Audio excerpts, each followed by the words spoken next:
राजीव अपने घर में बैठा सोच रहा था आगे क्या करना है। क्या करूं क्या करूं, क्या किसी पंडित के पास जाऊं या किसी तांत्रिक के पास बाबा जी से बात करूं। क्या जो मैंने देखा है क्या वो सच हो सकता है? हर बार अलग अलग, आखिर ये कैसे हो सकता है? सोच में बैठा वह परेशान हो रहा था।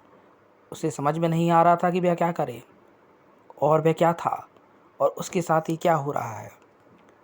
उसके साथ पास ही के गांव में एक बहुत पहुँचे हुए बाबा जी रहते थे।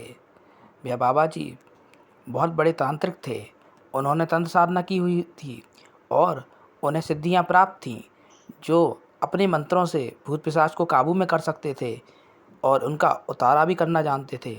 शाम के 3 बज रहे थे। राजीव उन बाबा जी के घर पहुँचे। बाबा जी, बाबा जी कहाँ हैं आप? बड़ी मुसीबत आ चुकी है, आपकी सहायता की बहुत ज़रूरत है। राजीव की आवाज़ देने पर घर से बाहर बाबा जी की पत्नी आई। उन्होंने बताया कि बाबा जी घर पर नहीं हैं, पास ही के गांव गए हुए हैं कुछ काम से, शाम तक लौटेंगे। अच्छा, आते ही उनसे कहिए कि आपके गांव का जो राजीव राय है ना, वह आया था, उसे उनकी मदद की बहुत ज़्यादा ज़रूरत है, यह कह दीजिएगा। जितना जल्दी हो सके पूजा करवानी है। ऐसे ही सोचते सोचते वह अपने घर के दरवाजे के पास जाकर खड़ा था। शाम के तकरीबन 7 बज चुके थे। ठंड का मौसम था। हल्का कोहरा चारों तरफ फैल गया था। राजीव यही सब सोच रहा था कि तभी उसे रास्ते से वही बाबा जी जाते हुए दिखाई दिए।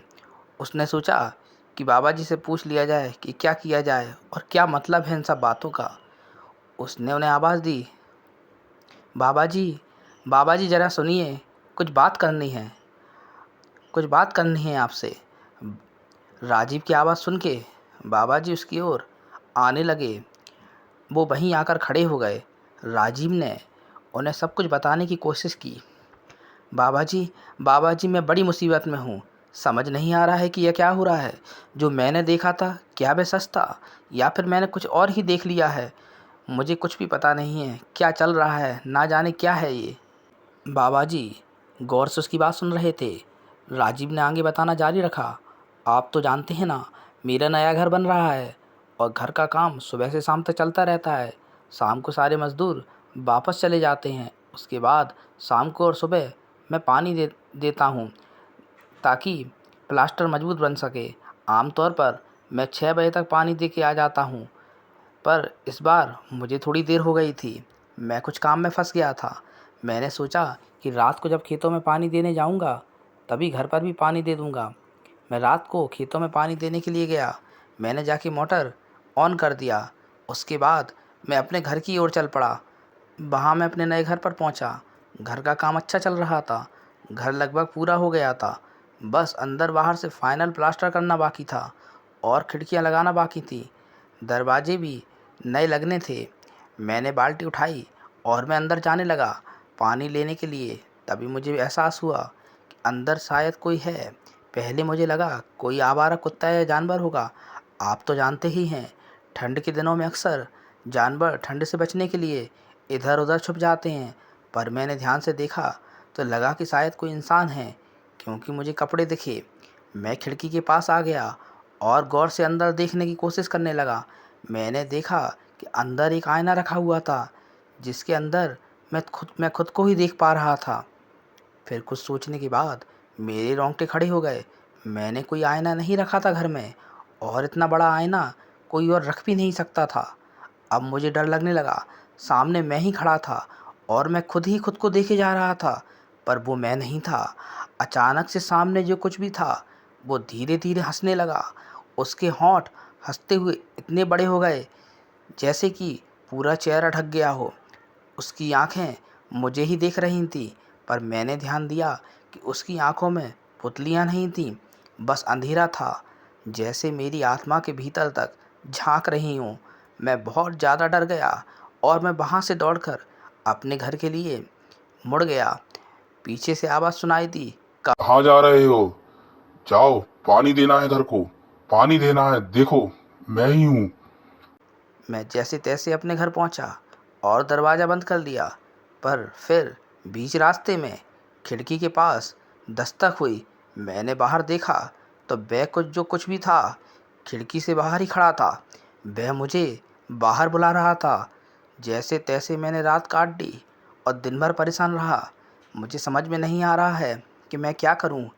अच्छा, ये अच्छा हुआ तुमने मुझे सब कुछ बता दिया। चलो मेरे साथ दिखाओ कहाँ हुआ है यह सब। राजीव बाबा जी की बात सुन के उनके साथ वो जगह दिखाने चल पड़ा। उस वक्त शाम के 7:30 बज चुके थे। चलते चलते वो लोग उसके खेत के पास पहुँचे। वहाँ पर ही मोटर घर था और वहाँ पानी का एक छोटा सा टैंक भी था। बाबा जी ने कहा, चलते चलते थक गए होगे, थोड़ा हाथ मुंह धो लेते हैं। पर एक साथ हाथ मुंह धोना सही नहीं होगा, ना जाने कहाँ से क्या आ जाए।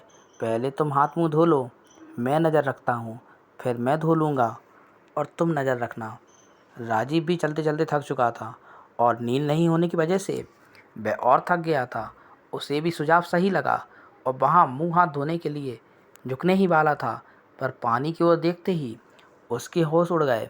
वह डर से कांपने लगा। उसने जो देखा उसकी आंखें खुली की खुली रह गईं।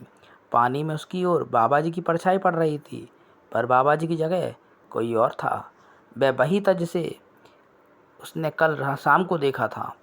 वो पानी में राजीव की ओर देख के मुस्कुरा रहा था। बेहद भयानक सी एक हंसी हंसे जा रहा था।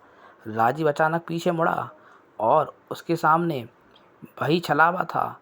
अब वह अपने असली रूप में आ चुका था। वह राजीव की ओर बढ़ने लगा। धीरे धीरे उसके हाथ लंबे होने लगे, आंखें पूरी तरह से काली हो गईं। वो राजीव के ऊपर झपटने ही वाला था कि तभी राजीव ने अपनी जेब से भभूति निकाली और उस छलावे के ऊपर फेंक दी। पिछली शाम जब राजीव बाबा जी को बुलाने उनके घर गया था और बाबा जी के ना होने पर बाबा जी की पत्नी ने राजीव को भोलेनाथ की भभूति दे दी थी। उन्होंने ये कहा कि बेटा, तुम किसी बड़ी समस्या से ग्रसित दिख रहे हो, ये प्रेत बाधा बहुत खतरनाक है, इसलिए बाबा जी तो अभी नहीं हैं, मगर मैं तुम्हें ये भभूति दे रही हूँ। जैसे ही अगर तुम्हें कोई डर लगे या तुम्हें किसी तरह का खतरे का आभास हो तो तुम ये भभूति उस पर फेंक देना और तुम सारे संकटों से बच जाओगे। अगले दिन सुबह राजीव बाबा जी को लेकर अपने घर पहुंचा।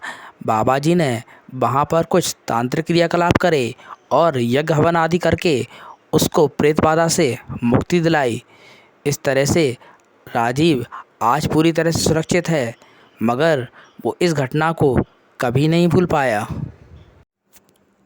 अगर आपको ये कहानी अच्छी लगी हो तो लाइक, शेयर और कमेंट ज़रूर कीजिए। और हाँ, यदि आपने हमारे चैनल को अब तक सब्सक्राइब नहीं किया है तो कर लीजिए, जिससे हमारे वीडियोस के नोटिफिकेशन आपको टाइम से मिल पाएँ। Thank you, good night, take care.